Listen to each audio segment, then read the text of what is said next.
Y de la economía nos vamos a la política global con nuestra canciller. Cande, ¿cómo estás? ¿Cómo andan, chicos? ¿Todo bien? Decimos que bien en Todos todos preguntamos los lo mismo, momentos, ¿no? pero bueno, lo importante es entender un poco más lo que está pasando, en este caso a nivel internacional. Volvemos al tema de Venezuela porque si bien el Consejo Electoral mostró las actas, o mejor dicho, se las dio al Tribunal Supremo, se sigue denunciando fraude.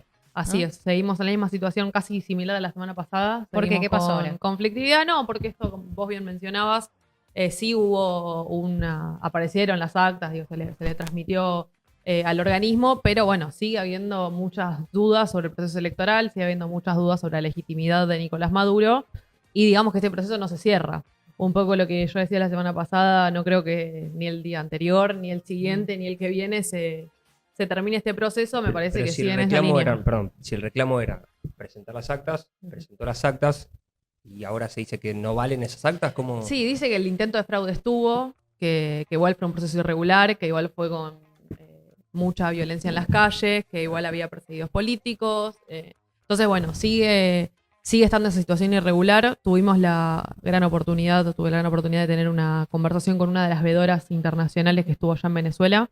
Así que traje ahí 2 fragmentos para que podamos escuchar. Ah, qué bueno. Un poco le llegué a algunas dudas que surgieron en esta mesa la semana pasada sobre el cuestionamiento interno que tenía Nicolás Maduro o no de la misma fuerza, que es una pregunta que habíamos Sí. charlado acá en la mesa. Y también un poco cómo había visto todo el proceso, ¿no? Ella es la secretaria general de la Asociación de Juristas Argentinos. Es una persona que participó como vedora en el proceso electoral. Nos trae una mirada un poco que nos saca, ¿no? Del lugar donde estábamos. Yo siento que todo lo que es tema Venezuela está como muy viciado de un lado y de otro. Digo, es muy difícil acceder a información. La información que llega masticada, llega viciada. Entonces me parecía muy importante tener el contacto directo con una persona que haya estado en el país, que nos pueda acercar una mirada más fehaciente de los hechos. Y me gustaría arrancar escuchando el primer recorte, que es donde yo le consulto sobre cómo salimos de esta, sobre cómo ve la calle, sobre cómo vivió ella el proceso. Y ahí tenemos un audio que nos explica un poco. No, guerra civil realmente no. El pueblo está tranquilo, la gente no quiere salir a trabajar, resolver sus cosas. No hay ninguna, no hay una situación social de tensión que vaya a una guerra civil ni nada por el estilo. Ahí lo que le preguntaba era un Sí. poco cómo se veía no solamente el día de la votación, sino el día después, que fue el lunes ese bastante caldeado, digamos, socialmente. Y ella lo que me decía es que no veía un panorama que conduzca a una guerra civil, sino que más bien el pueblo tenía algunos focos de conflicto, precisamente de la oposición, la presión más dura, digamos, al régimen de Nicolás Maduro, pero que ella no veía un panorama de guerra desbordada, digamos, de una protesta social de represión.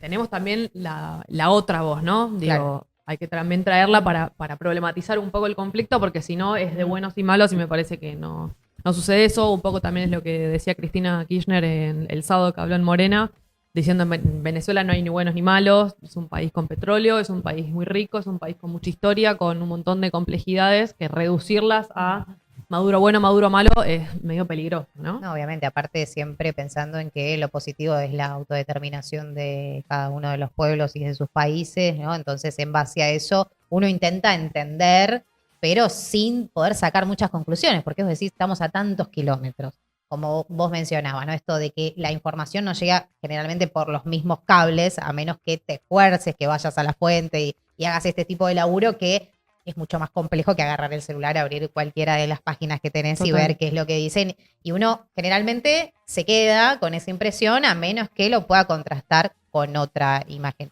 Y esto es muy importante, ¿no? Poder ver de esta persona que fue vedora, que también viste que se hablaba mucho de los vedores, como que no había, en un momento estaba la imagen como que no se había Permitido dejado entrar. ingresar a nadie. Claro. Entonces, esto sí ocurrió. O sea, Ocurrió. hubo vedores en las elecciones Sí, de Venezuela. y lo traigo también más que nada por eso, ¿no? Porque me parece que, como decía, la información está tan bloqueada, y tener una visión de una persona que obviamente seguramente tenga una ideología, una posición, digo, milita en una organización, tiene una trayectoria política, se llama Andrea Blausic, perdón, no la presenté, pero me parece que tener una visión no te imposibilita tener un juicio crítico objetivo sobre lo que pasó. Totalmente. Ella y un montón de veedores de distintas organizaciones internacionales, también políticas, digamos, internacionales, no únicamente objetivas, sino también que pertenecen a fuerzas partidarias, fueron veedoras del proceso electoral. Ella lo que me contaba también es que uno de los principales ataques que sufrieron fue de opositores al gobierno de Maduro en los hoteles donde estaban los veedores alojados. Ah, mira. Que eso no se habló. No, Digo, esa es nada. la primera vez que yo lo escuché cuando ella me lo relataba. Que sí hubo, las protestas fueron el mismo domingo y el lunes, pero que por ejemplo el día anterior la calle había estado súper tranquila. Esto no quiere decir obviamente que sea la verdad realizada, no es lo último, pero traigo esta palabra porque un poco también en la columna anterior problematizábamos, ¿no?, sobre el posicionamiento y cómo cuesta a veces tomar posición de estos lugares o de estos hechos. Y me parece que ella trae un poco otra cosa que nos está diciendo. En los últimos días también algo que puso en jaque las posiciones de todos fue que algunos funcionarios, exfuncionarios del gobierno de Maduro, salieron a pedir por favor el cese a la represión en Venezuela. Digo, chavistas, perdón, de Maduro no, de Chávez, digo, exfuncionarios de Chávez pidiendo el cese de la represión de Nicolás Maduro, lo cual habla también de un clima social que evidentemente hasta los propios están viéndolos como algo que está llegando a su límite. Y eso contradice a lo dicho de la Vedra. Sí, en realidad hay O sea, como muchas posiciones. Los relatos son muy antagónicos. Son bastante antagónicos. Obviamente yo creo en lo que me transmitió esta persona. Probablemente si hablas con otra persona te transmita lo contrario y me parece que también es parte, ¿no?, de la política, Es poder necesario, verlo desde otras claro. ópticas. Ahora, lo que también sucedió es que Edmundo González se autoproclamó presidente también. Historia repetida, ¿no? Sí. Juan Guaidó, lo Sí. mismo. Entonces me parece que es una guerra silenciosa y no tan silenciosa donde tenés presidentes. Y ponele que presidentes declarándose y pisándose y uno se declara golpe de Estado al otro y ahora Edmundo González lo aprieta a Maduro también por lo mismo. Entonces, bueno, es una guerra sin fin. Y un poco también le preguntaba esto, ¿no? ¿Cómo se vive adentro? ¿Cómo fue la campaña de Maduro? Y Andrea me contestaba, a ver si Rama lo tenés por ahí. Maduro hizo, el eje de su campaña fue la paz. El garante que fue quien pudo restablecer la paz luego de una situación de conflicto social muy alta como fue los años el tiempo de las guarimbas y también la gente que lo que votó, sobre todo el pueblo, lo que votó es eso, es el mantenimiento de la paz, la seguridad del país, que también en gran parte es la garantía de paz y seguridad de la región, ¿no? Porque si se permitiera o una invasión o una situación de conflicto en Venezuela realmente puede tener un impacto de alterar la paz y seguridad del continente, y eso ellos son muy conscientes de eso y me parece que lo han ido manejando tranquilamente. Bueno, ahí lo que nos decía Andrea es que el eje de la campaña de Maduro, nosotros hablamos la semana pasada de que a partir del 2022 con la dolarización se había empezado a estabilizar un poco la economía, Sí. por lo tanto también como por consecuencia o por efecto también la cuestión social, ¿no? Si más o menos puedes estabilizar la macro, más o menos la gente puede volver a tener acceso a algunos alimentos, a las necesidades básicas, bueno, de algún modo eso se empieza a estabilizar. Parece muy bajo lo que estoy diciendo, pero la realidad es esa. Necesidades básicas. Necesidades básicas satisfechas, Claro. con un sueldo más o menos estable. Bueno, te da cierto piso social y un poco lo que se refiere ella me parece es a eso. Dice, Maduro supo lidiar muy bien con la época de las guarimbas serían los piquetes, dichos acá. Supo lidiar con eso, lo pudo resolver y hizo su campaña basado en ese orden, ¿no? Prometiendo ese orden. Mi postura la conocen, digo, para mí igual las elecciones fueron irregulares, por lo que mencionaba antes, por su legitimidad, por su falta de timing social para la represión. Digo, si ganás y reprimís, insisto con eso. Ella ahí me contraponía que los focos que fueron reprimidos fueron algunos de personas pagas o de organizaciones que eran desestabilizadoras del régimen, así que también lo traigo como un comentario que ella me acercó. Bueno, Maduro lo dijo también, detuvimos a 1000 y vamos a detener a muchos más, ¿no? Y esto también porque aparecen los videos también filmados por vecinos, donde ven que se llevan a personas que nos hacen recordar a la época más oscura también que nos tocó vivir a nosotros como país, ¿no? Donde ven que se los llevan en un auto, gente de forma violenta y sin dar explicaciones ni los motivos ni a dónde se los llevan. Entonces, ahí aparece otro tema, ¿no? Que tenemos familiares denunciando la desaparición de sus familiares, Sí. ¿no? Porque si bien desde el gobierno dicen, no, bueno, están detenidos, no, en muchos de los casos no explican ni dónde ni los motivos. Exacto. Sí, me parece que el tema de Venezuela se complejiza cada vez más, ¿no? Digo, al final no era únicamente las actas, digo, empiezan a haber satélites de conflicto, Claro. desapariciones forzadas, el tema de los diplomáticos que finalmente llegaron a la Argentina, que era un tema de lo que hablamos la semana pasada, llegaron, pero también quedaron los asilados políticos que teníamos en la embajada argentina, asilados políticos de la fuerza de Corina Machado, refugiados, eso también es un tema pendiente. Entonces me parece que van sucediendo un montón de cosas alrededor de este hecho que hacen que cada vez sea más difícil el posicionamiento tan libre del cuerpo. Digo, alguien que te dice que no está como complejizado o está interpelado por lo que sucede en Venezuela, y bueno, es raro, ¿no? Sí. Una posición tan cerrada es raro. ¿A qué le atribuís esta máxima expresión en Venezuela de una región que también es profundamente antagónica en sus dos proyectos, pero que de alguna manera lo resuelven electoralmente? Nosotros acá en Argentina fuimos a un balotaje entre dos frentes totalmente antagónicos, lo mismo Lula y Bolsonaro, también sucede en Chile, también sucede en Bolivia. ¿Dónde reside esa debilidad electoral de Venezuela que no lo pueden resolver por vía electoral y tienen que llegar a este tipo de escenarios? Bueno, es una excelente pregunta que para mí no tiene una sola respuesta. Digo, para mí parte un poco con los intereses económicos, parte con el bloqueo de Estados Unidos. Eso como una cuestión que no se puede escindir del análisis de Venezuela. Por otro lado, también el fallecimiento de de Chávez.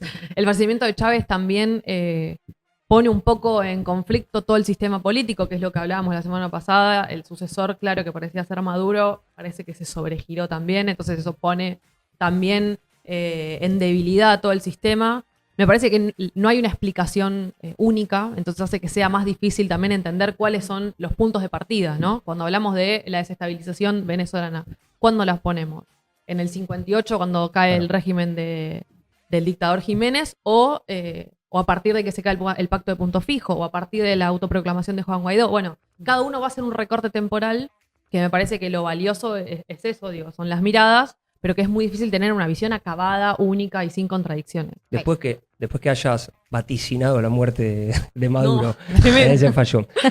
Conozco tu compromiso con las políticas de género, tu militancia también en el movimiento feminista, y no podía dejar de preguntarte qué te pasó cuando te enteraste de la denuncia de Fabiola con Alberto.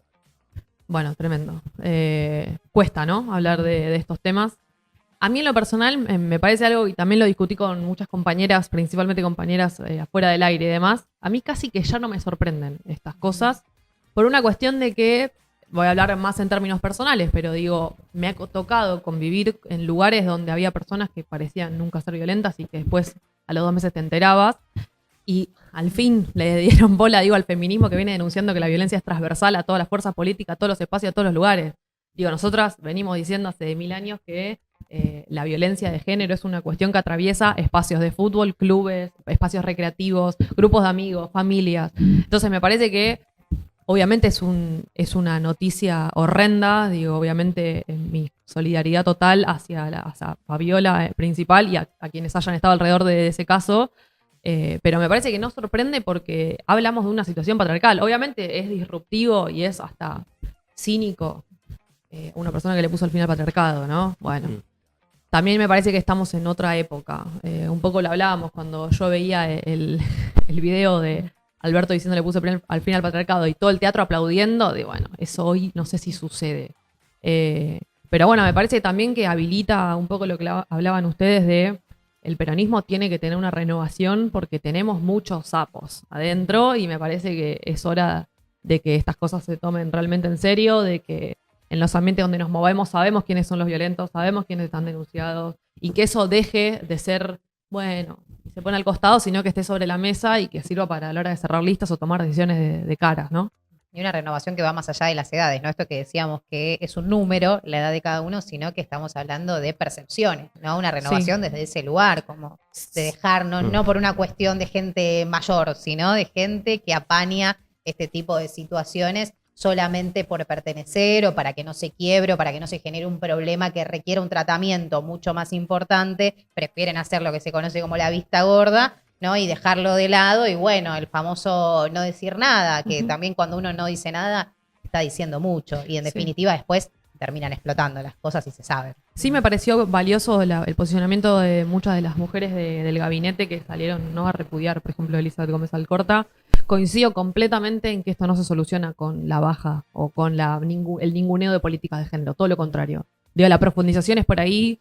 Coincido también en que es gracias a las compañeras que se abre este espacio para que se pueda denunciar a nada más ni nada menos con un expresidente. Pero bueno, no me sorprende esto porque te encontrás a menudo con personas que no parecen ser violentas y que lo son en sus ámbitos, desde presidentes hasta familiares, hasta lo que sea. Así que es uno más que se suma a la lista de indeseables, ¿no? Y si hablamos también de cuestiones feministas y lo trasladamos a un espacio que desconocemos también bastante, o al menos en mi caso, que es lo que pasa en Medio Oriente, ¿no? Donde la figura de la mujer sigue teniendo sus complicaciones en cuanto a sus libertades, pero que también nos llega esta información completamente masticada, donde de repente nos dicen que no hay un feminismo, no hay mujeres organizadas, pero que después vemos que sí, en definitiva las cosas fueron cambiando muchísimo en los últimos años.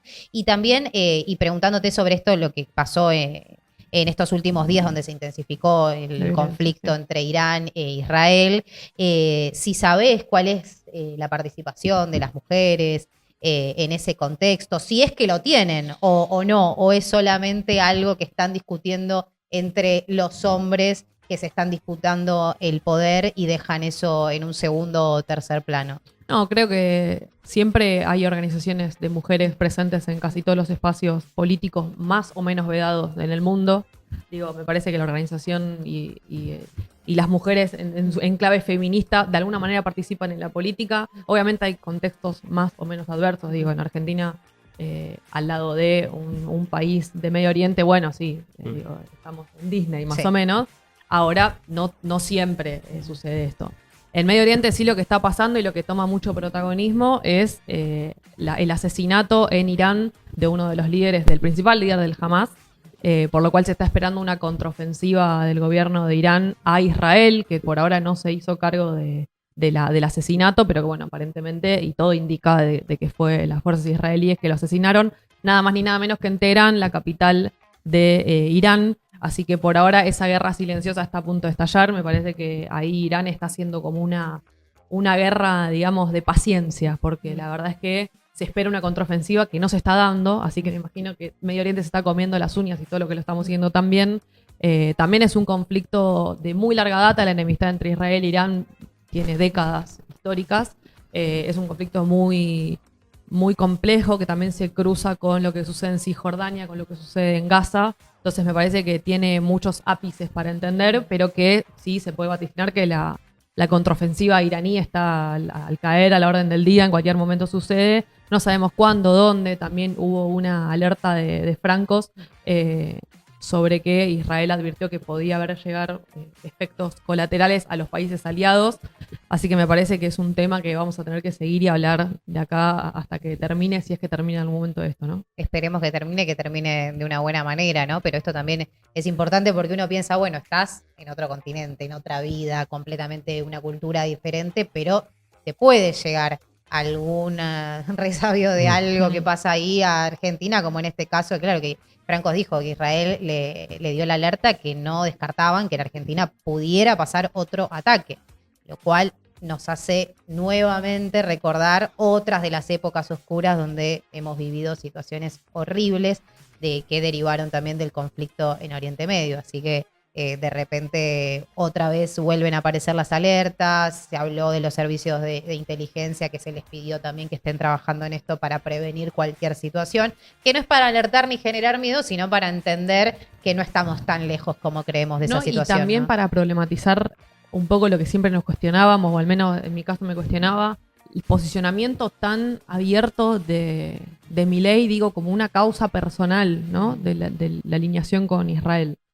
Me parece que, bueno, en este momento, donde Medio Oriente está a punto de estallar, donde hubo una debilidad tal del servicio de inteligencia iraní, donde pudieron matar al líder de Hamas en Teherán, no es menor. Digo, la persona que asesinaron fue a la toma de posesión del presidente de Irán nuevo. ¿Se acuerdan que había fallecido en la caída del helicóptero, el anterior? Bueno, es significativo, digo, y en ese contexto Milei toma abiertamente una postura que para mí de los ministerios más flojos del mundo, el nuestro actual de relaciones exteriores en términos de decisiones, en términos de manejo, en términos de todo. Incluso hace horas sacó un comunicado recomendando no ir al Líbano también por la escalada de violencia. Así que me parece que es cuestionable también, ¿no? La postura que tenemos y las advertencias que tenemos que tomar por decisiones impensadas o que son fuera de contexto, cuando siempre nuestro país tuvo una postura de tercer lugar o de mantenerse al margen de ciertos intereses que se problematizan con estos hechos. Sí, que tiene que ver con un presidente que toma las relaciones internacionales de una manera impulsiva y emocional y que toma un posicionamiento abierto con Israel, típico de una mentalidad de un mandatario que se alinea con las potencias del norte, con las potencias extranjeras y que piensa poco en el país, porque la verdad que Israel e Irán se peleen y que nosotros tengamos que estar alerta y alertar a los ciudadanos de que puede suceder algún atentado en nuestro país, me parece como patético, ¿no? Y creo que hay que dejar las relaciones internacionales a los que saben, a los que son fríos, a los que entienden del tema y no tomar decisiones así como tan pasionales, porque después lo que sucede es pagarlo el pueblo argentino. Sí, no entender que la historia no empieza cuando llega uno, ¿no? La historia argentina y la política exterior no arrancó el 10 de diciembre, ¿no? Bueno, me parece que eso es una tarea pendiente para la Cancillería Argentina y para el propio Milei y Diana Mondino entenderlo. Esperemos que eso suceda realmente, ¿no? Y no tener que lamentar otra situación más lamentable como ya hemos vivido en otras épocas del país, en Argentina y también en otros lugares del mundo, ¿no? Pero bueno, veremos porque también Estados Unidos se está moviendo ahí sus buques también. A poquito también, ¿viste? Estados Unidos que no se pierde ninguna, está de repente yendo y también da a entender que, bueno, vamos a tener que tratar este tema también en profundidad las próximas semanas. Gracias, Cande. A ustedes, chicos.